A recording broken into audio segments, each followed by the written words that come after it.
अयोध्या से पुनः गुजरात लौटकर आ रहे कार सेवकों को गोधरा स्टेशन पर खड़ी ट्रेन में मुसलमानों ने आग लगाकर जिंदा जला दिया। इस हादसे में 59 कार सेवकों की दर्दनाक रूप से मौत हो गई। रोंगटे खड़े कर देने वाली इस घटना के बाद गुजरात में हिंदू मुस्लिम में दंगे होना शुरू हो गए। आग में मरने वालों की संख्या 1180 लोगों में अधिकांश संख्या अल्पसंख्याई थी। इसलिए न्यूयॉर्क टाइम्स ने मोदी प्रशासन को जिम्मेदार ठहराया। कांग्रेस सहित अनेक विपक्षी दलों ने नरेंद्र मोदी के इस्तीफे की मांग की।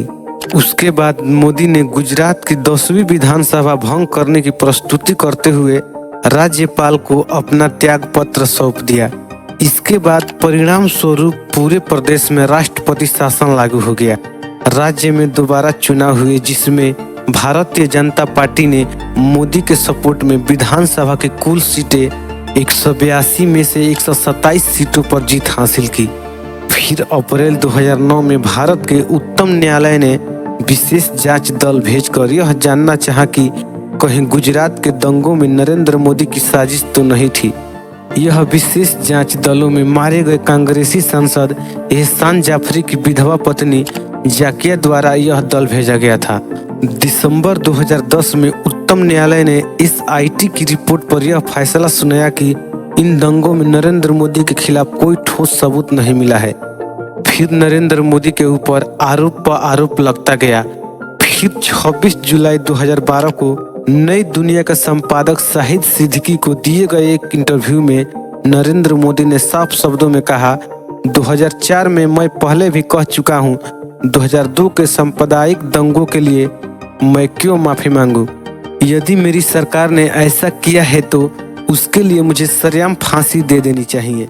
मुख्यमंत्री ने गुरुवार को नई दुनिया से फिर कहा, अगर मोदी ने अपराध किया है तो उसे फांसी पर लटका दो, लेकिन यदि मुझे राजनीतिक मजबूरियों के चलते अपराध कहा जाता है तो इसका मेरे पास कोई जवाब नहीं है।